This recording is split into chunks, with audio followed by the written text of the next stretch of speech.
petitions going on how this was not fair. You all know what a petition is. If you don't think something fair, you can get signatures. You get enough signatures, you can present it, and they'll look at it and either say yay or nay. Okay? But they started doing petitions and putting bad advertising, so to speak, pamphlets all over saying how unfair the writs of assistant were, etc. So they gave it bad PR, I guess would be the best way to put it. Now, the assembly or government in Massachusetts actually sent letters to other colonies urging them to unite against. Because we have basically 13 different entities here, right?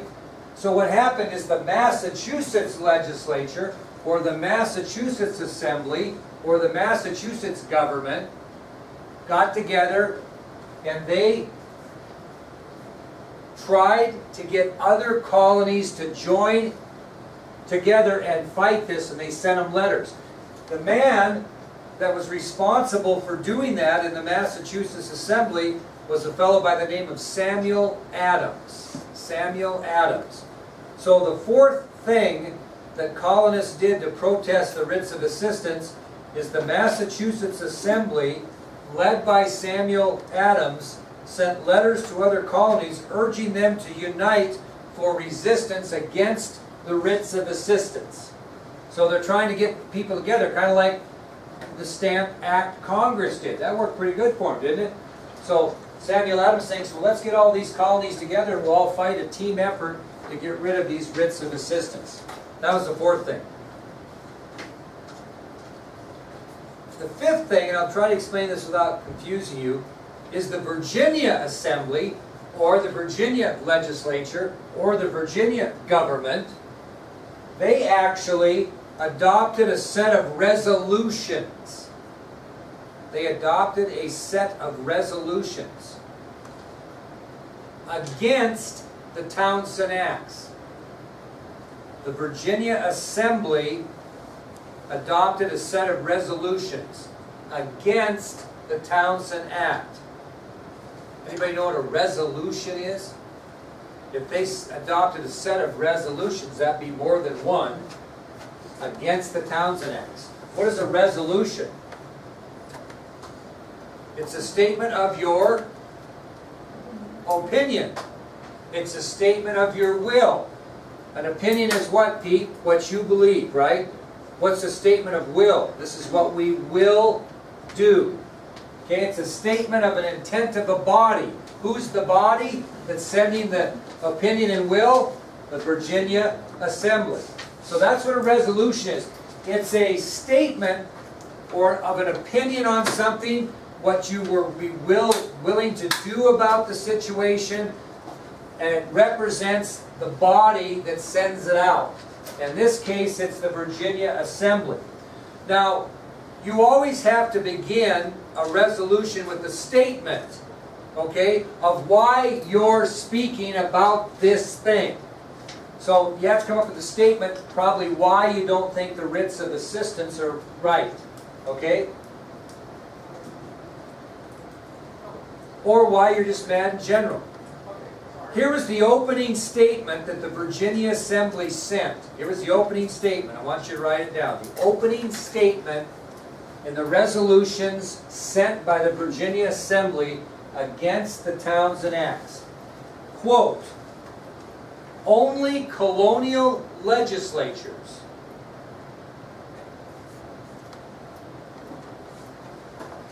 have the right to levy taxes on the colonists. Only colonial legislatures have the right to levy taxes on the colonists. Only colonial legislatures have the right to levy taxes on the colonists. Does that statement in that opening resolution, does that agree with any taxes that are given to the colonists that are not represented? No. And these taxes that we called indirect taxes, in which they have to pay tax on things being imported from Britain, is that a tax without representation? It really is. Anybody want to guess who wrote that opening statement for the Virginia Assembly that I just read to you? Good guess. You know, probably more than that. You're getting closer, what'd you say? Yeah. George Washington wrote that statement. George Washington wrote the statement that only colonial legislatures have the right to levy taxes on the colonies. He's the one that did the opening statement on the set of resolutions that Virginia sent against the Townshend Acts. That's the fifth thing that American colonists did to protest. What do you think the sixth thing they did is? Work the best. What'd they do? What'd they do to piss off the British? Stop arguing. So they did what? You're awesome, Emily. What did they do? They signed new, because they got rid of the old ones with the Stamp Act repeal. You got it right. They don't, What? they don't trade anymore this time. What they call those? Non-importation. They re-signed the non-importation agreements and refused to do trade with Britain. Why'd they do that? Because it worked so good against the Stamp Act, right? Well, that was the smartest thing they did. They protested these writs of assistance by what? You were exactly right, you just didn't get the term. They re-signed the non-importation agreements, which cut off trade with the British. That's what they did in a nice manner. Well, I'm going to give you some examples of what some colonial or some American colonists did that weren't so nice in protest of the writs of assistance. I'm going to give you 6 examples of that, which is going to lead to an event in American history I know you know about. And that was the Boston Massacre. And if you don't know about it, we're going to tell you. So here are what the not so nice things that colonists did in protest to the Townshend Acts, the revolutionary approach. Okay? Now the Townshend Acts, just so you know, include that act to tax colonists on imported goods and the writs of assistance. They all go together into what we know as the Townshend Acts. Okay, here's what they did. First thing is, well, here, I'll just preface this by this. Other colonial Americans took a more revolutionary approach to the Townshend Acts and the writs of assistance by pouring into the streets and doing these 6 things. So they poured into the streets of American colonies and did these 6 things. Boarded British vessels and caused damage to those vessels. They boarded British ships and caused damage to the vessels.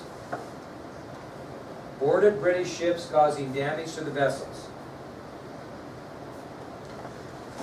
Number 2, they assaulted British custom officials. What are British custom officials, Caleb?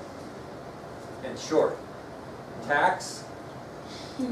Custom officials are tax what? Collectors. Caleb. Okay, it's not Caleb. He looks a lot like Caleb. He's related to him. What's that? Is that Josh? Because I had Jacob too. I've had them all. Yeah. Anyway, Josh. What's the name for a British custom official? Tax collector. Okay. All right. So they actually assaulted British custom officials or tax collectors. Third thing they did is they assaulted the British soldiers that came to protect the tax collectors. So they assaulted the British soldiers that came to protect the tax collectors.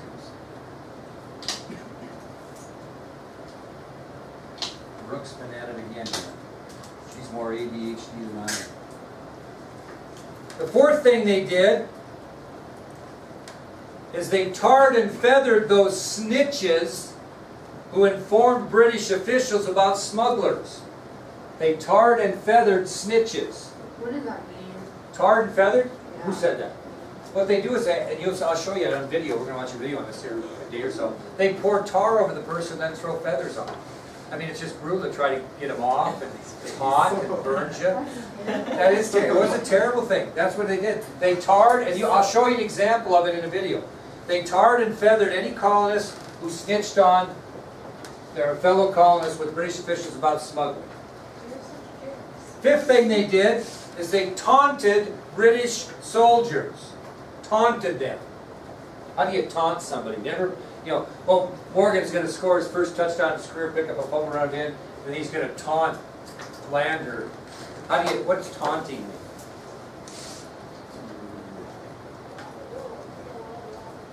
you're gonna taunt Lander after your touchdown, what are you gonna do? Let's explain it. Stick the football in his face and wave at his face. Call him names like, hey, when I was playing football in the old days of Rocky, I played against a guy who played across me, Kelly Palmer, his defensive back. And I used to go up to him and be lined up and I'd just say things like, you gonna get beat again here? I mean, how many times am I gonna beat you today? Get him all mad, then he doesn't play very well, right? You know, if we're even, I'm leaving, that type of thing. Just get all over. You taunt me. Well, here's what happened with the poor British. These colonists who poured in the streets called them names. Called them what? You should know this one. Because the way they dressed. What? Redcoats, which was not a positive thing, by the way. You might say, oh, they thought that was okay. No, they didn't think that was okay. It'd be like calling a Native American a red skin, which is another controversy in the NFL right now. But anyway, they called them redcoats. They also called them lobsters. Why do they call them lobsters? They're red, and they had those weird coats on that maybe kind of look like a lobster. Called them lobsters, called them redcoats.